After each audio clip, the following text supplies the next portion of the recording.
Petrol डिझेलवरची excise duty ही 10 रुपयांनी कमी केली आहे। त्यामुळे कच्च्या तेलाच्या वाढलेल्या भावाचा इम्पॅक्ट हा आता ऑइल कंपनी सहन करणार आहेत आणि भारत सरकार सहन करणार आहे। त्यामुळे सामान्य ग्राहकाला अधिकच्या दरात पेट्रोल डिझेल घ्यावं लागणार नाही। मी याबद्दल भारत सरकारचे आणि प्रधानमंत्री मोदयांचे आभार मानतो। विशेषतः ज्यावेळी आपल्या आजूबाजूच्या देशांमध्ये जवळपास शटडाऊनची स्थिती आलेली आहे, पाकिस्तान असेल, श्रीलंका असेल, बांगलादेश असेल, या लोकांनी गॅस आणि पेट्रोलच्या कमतरतेमुळे जवळपास ऑफिसेस बंद केलेले आहेत, इन्स्टिट्यूट्स बंद केलेले आहेत। अशा वेळी भारत सरकारने अतिशय उत्तम मॅनेजमेंट करून आपल्याकडे पेट्रोल डिझेलची कुठलीही कमतरता होऊ दिलेली नाही, घरगुती गॅसची कुठली कमतरता होऊ दिलेली नाही। मी केवळ सर्व लोकांना ही विनंती करतो की विनाकारण अफवेच्या आधारावर ग्राहकांनी पेट्रोल पंपावर रांगा लावू नये। आपल्याकडे 1 महिन्याचा पेट्रोल डिझेलचा पूर्ण स्टॉक या ठिकाणी आहे, पण विनाकारण जर पेट्रोल जास्तीचं भरून घेतलं, रांगा लावल्या, तर त्यातनं सप्लाय आणि डिमांडवर ताण निर्माण होतो आणि कृत्रिम टंचाई निर्माण होते। त्यामुळे अशा प्रकारची कृत्रिम टंचाई निर्माण होऊ नये या दृष्टीनं आपण नेहमी ज्या प्रकारे पेट्रोल डिझेल भरतो तसंच पेट्रोल डिझेल हे ग्राहकांनी भरावं। आपल्याला हे देखील मला सांगितलं पाहिजे की आता जी काही आपलं कमर्शियल गॅस सिलेंडर होतं त्याचा सप्लाय जो 20% गेला होता तो आता 40% करण्याचा निर्णय घेतलेला आहे आणि त्यानंतर तो 50% जातो आहे। त्याच्यामुळे त्यामध्येही आता मला असं वाटतं की मोठ्या प्रमाणात रिलीफ हा प्राप्त होणार आहे आणि ज्या प्रकारे भारताची डिप्लोमसी चाललेली आहे आणि माननीय प्रधानमंत्री मोदयांचं इंटरव्हेन्शन चाललं आहे, त्या दृष्टीनं मला असं वाटतं की पुढच्या काळात तोही सुरळीत होईल अशी अपेक्षा आपण धरूया।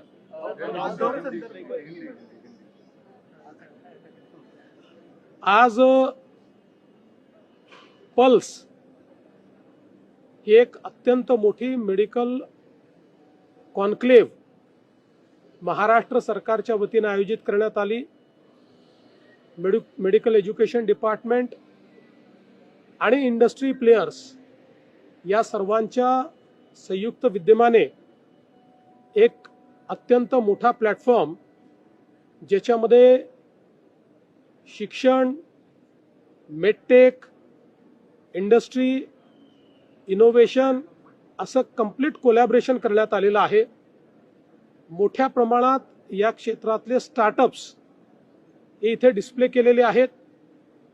नवीन टेक्नॉलॉजीमुळे डायग्नोस्टिक्स आणि ट्रीटमेंट प्रोटोकॉलमध्ये जे काही बदल आहेत ते बदल या ठिकाणी दाखवलेले आहेत। आमच्या समोर डॉक्टर लकडावाला यांनी इथे बसून नागपूरच्या जीएमसी मध्ये रोबोटिक सर्जरी केलेली आम्ही स्वतःच्या डोळ्यांनी बघितलेली आहे। त्यामुळे प्रत्येक व्यक्तीपर्यंत आरोग्य पोहोचवण्याकरता हा एक अत्यंत मोठा प्लॅटफॉर्म आहे। खूप चांगलं पार्टिसिपेशन इथे आलेलं आहे। देशभरातनं लोक या ठिकाणी पार्टिसिपेट करतायत, परदेशातनंही लोक आले आहेत। काही लोक ज्यांनी रजिस्टर केलं होतं ते जिओपॉलिटिकल सिच्युएशनमुळे येऊ शकले नाहीत, ते वेगवेगळ्या पद्धतीनं या ठिकाणी जॉईन होत आहेत। आत्ताच्या इनॉग्युरल सेशन नंतर आम्ही इंडस्ट्रीसोबत एक डायलॉग देखील केलेला आहे आणि या डायलॉगमध्ये विशेष करता येईल सर्वांपर्यंत डायग्नोस्टिक प्रोटोकॉल्स कसे पोहोचवता येतील या सगळ्या गोष्टींवर अतिशय चांगली चर्चा झालेली आहे आणि काही इन्व्हेस्टमेंट्सच्या संदर्भात या ठिकाणी इरादे देखील लोकांनी जाहीर केले आहेत, ज्याच्यामध्ये उद्या कदाचित त्यातली काही इरादापत्र ही या ठिकाणी त्याच्यावर स्वाक्षरी होईल. फोनवर दूरध्वनीवर संपर्क करून असं सांगितलेलं आहे की हा जो व्हिडिओ आहे तो 3-4 व्हिडिओ जोडून चुकीच्या पद्धतीनं तयार केलेला व्हिडिओ आहे आणि त्यामुळे याची चौकशी झाली पाहिजे. मी त्यांना ॲडवाईस केलेलं आहे की त्यांनी तात्काळ त्या संदर्भात एक कंप्लेंट दाखल करावी. या व्हिडिओची शहानिशा ही करण्यात येईल आणि एकूणच जी काही इमर्जिंग परिस्थिती आहे त्या परिस्थितीवर त्याची सत्यता काय आहे ती पडताळून या ठिकाणी त्यांच्या पक्षाच्या नेत्या सुनेत्राताई पवार आणि आम्ही मिळून योग्य निर्णय करू. सगळे राज्यात पावसाचं संकट पाहायला मिळतंय. शिरोळ अडचणी येताना पाहायला मिळतात. यापूर्वी सुद्धा त्यांच्या कार्यालयामध्ये लाच घेताना त्यांच्या अधिकाऱ्यांना अटक करण्यात आली होती. यावेळेला सुद्धा त्यांच्यावर आरोप होत आहेत. सरकारवरती या सगळ्या गोष्टींचा कुठेतरी सरकारच्या प्रतिबंध परिणाम होतो. बघा, असं आहे की मागच्या काळात जी घटना घडली त्याचं पूर्ण चौकशी झाली, त्याच्यामध्ये कुठेही जिरवाळांपर्यंत संबंध गेला नाही. आता जी घटना आहे, जे काही व्हिडिओ समोर आले ते गंभीर आहेत, त्यामुळे त्याची सत्यता पडताळणं हे अत्यंत गरजेचं आहे आणि ते जर सत्य असतील तर त्याच्यावर योग्य ती कारवाई होईलच. खराब प्रकरणामध्ये पुन्हा काही व्हिडिओ समोर येत आहेत. एकनाथ शिंदे यांचे माजी खासदार यांचा देखील व्हिडिओ समोर आलेला आहे. आणखी एक गुन्हा दाखल झालाय. काय नेमकं असं आहे की पहिल्यांदा तर त्यांच्यासोबत कोणाचे फोटो येतात, कोणाचे व्हिडिओज येतात, याच्यावरनं आपल्याला या सगळ्या गोष्टी डिटर्मिन करता येणार नाही. फोटो आणि व्हिडिओज आलेल्यांचा सहभाग आहे का हे महत्त्वाचं आहे आणि तो सहभाग कोणाचा असेल तर कारवाई होईल, नसेल तर केवळ फोटो या ठिकाणी एखाद्याचा निघाला, आता आम्ही सगळे इथे उभे आहोत, आमच्या मागे कोण उभं आहे आम्हाला माहिती नाही, त्याच्यासोबत फोटो निघाला, उद्या त्यांच्यातल्या कोणी काय केलं म्हणजे इथे कोणी करणार नाही, तरी देखील अशा प्रकारे आपल्याला दोषी नाही पकडता येणार. पण एक गोष्ट निश्चितपणे मी सांगतो की या प्रकरणामध्ये कोणालाच सोडण्याचं कारण नाही आहे. अतिशय डीप आम्ही जातो. अनेक नवीन गोष्टी लक्षात येत आहेत. अजून काही FIR येत्या काळामध्ये होण्याची शक्यता आहे. काही विक्टिम्स अजून पुढे येत आहेत, काही महिला पुढे येत आहेत. याच्या व्यतिरिक्त काही लोक आर्थिक फसवणूक झाली म्हणून देखील पुढे येत आहेत. त्यांचेही FIR हे लवकरच आपल्याला पाहायला मिळतील. पण या निमित्ताने एक अजून गोष्ट मी सांगतो की या प्रकरणामध्ये ज्या दुर्दैवी महिला विक्टिम आहेत त्यांचे व्हिडिओ हे काही लोकांनी सोशल मीडिया साईटवर अपलोड केले आहेत.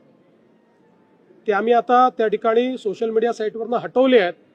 पण ज्या ज्या लोकांनी अशा प्रकारचे व्हिडिओ सोशल मीडिया साईटवर अपलोड केले असतील त्यांच्यावर फौजदारी कारवाई केली जाईल. राज्यात पावसाचं संकट आहे. पावसाचं संकट काही संरक्षण दिले जाणार पूर्ण संरक्षण दिलेलं आहे. महिला ज्या काही विक्टिम आहेत त्या समोरच याकरता आल्या की त्यांना पूर्ण संरक्षण दिलेलं आहे आणि यापुढेही ज्या महिला येतील त्यांना पूर्ण संरक्षण दिलं जाईल. आणि म्हणूनच यातलं सगळ्यात महत्त्वाचं संरक्षण हे गोपनीयतेचं आहे. काही लोक ती गोपनीयता भंग करण्याचा प्रयत्न करतायत, त्यांना फौजदारी कारवाईला सामोरं जावं लागेल.